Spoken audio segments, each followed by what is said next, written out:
The settlement on Cravath Prime had been operational for 3 standard months when Dr. Lyra Kane first encountered the cubs. They were Vexeral, apex predators native to the planet's northern continent, standing nearly 4 feet tall even in their juvenile state. Their obsidian scales caught the dual sun's light like fractured mirrors, and their amber eyes tracked movement with an intensity that made most humans uncomfortable.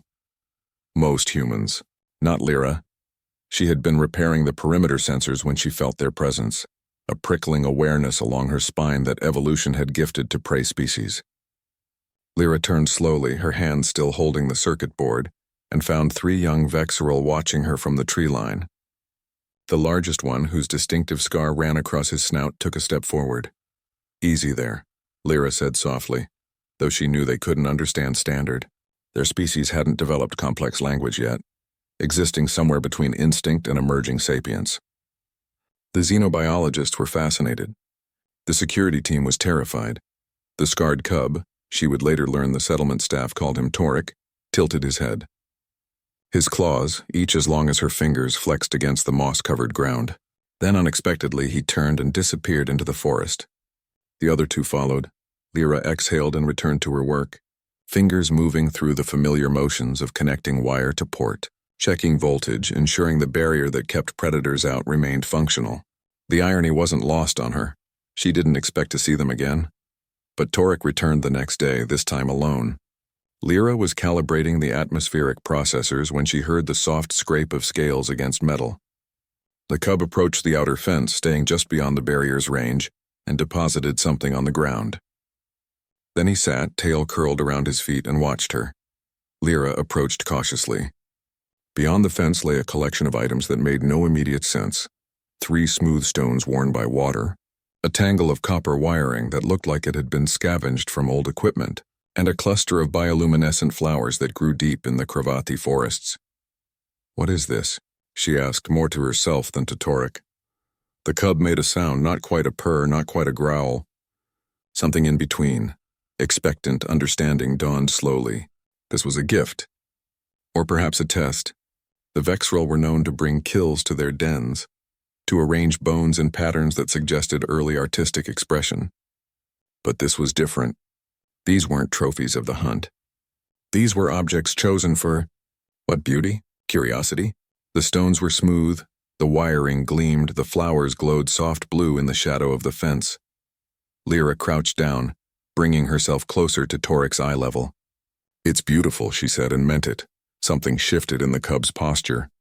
His scales rippled with what the xenobiologists described as contentment, and he made that in-between sound again before loping back into the forest. The gifts continued. Every few days Toric would return, sometimes with the other cubs, sometimes alone. The piles grew more elaborate, crystalline rocks arranged in spirals, strips of synthetic fabric woven through branches, seeds arranged by size and color. Each time Lyra would examine the offerings and declare them beautiful. Each time Toric's scales would shimmer with that same satisfied ripple. The settlement director, Commander Yashiro, was less enthusiastic. "You're encouraging them," he said, watching through the observation post as Lyra examined a particularly intricate arrangement of metal scraps and dried flowers. "They're predators, Dr. Kane, not pets." "I'm not treating them like pets," Lyra replied, carefully photographing the gift before storing it in her growing collection. "I'm responding to an attempt at communication. Communication requires language." "No," Lyra said quietly. "It requires understanding, and the willingness to see meaning where others see chaos." She thought about her childhood on Earth's reclamation zones, where she'd built sculptures from ruins. Her teachers had called it finding beauty in destruction. Her mother had called it seeing what others couldn't. Perhaps that's why she understood what Toric and the others were trying to do. They weren't just leaving random objects. They were sharing their world, showing her what caught their attention, what they found valuable in a universe that valued them only as threats. The stones were chosen for their smoothness, the wires for how they caught light, the flowers for their gentle glow in darkness. Each gift was a window into how the Vexeral experienced their environment. And wasn't that what first contact was supposed to be? Not domination or fear, but the sharing of perspectives? On the 90th day of her assignment, Torek brought the most elaborate gift yet. The other cubs helped, carefully arranging pieces of broken solar panels into a rough circle, filling the spaces with flowers, stones, and strips of fabric. In the center, they placed a small, intact human data chip, lost, Lyra guessed, during the initial settlement construction. It looked like art. It looked like intention.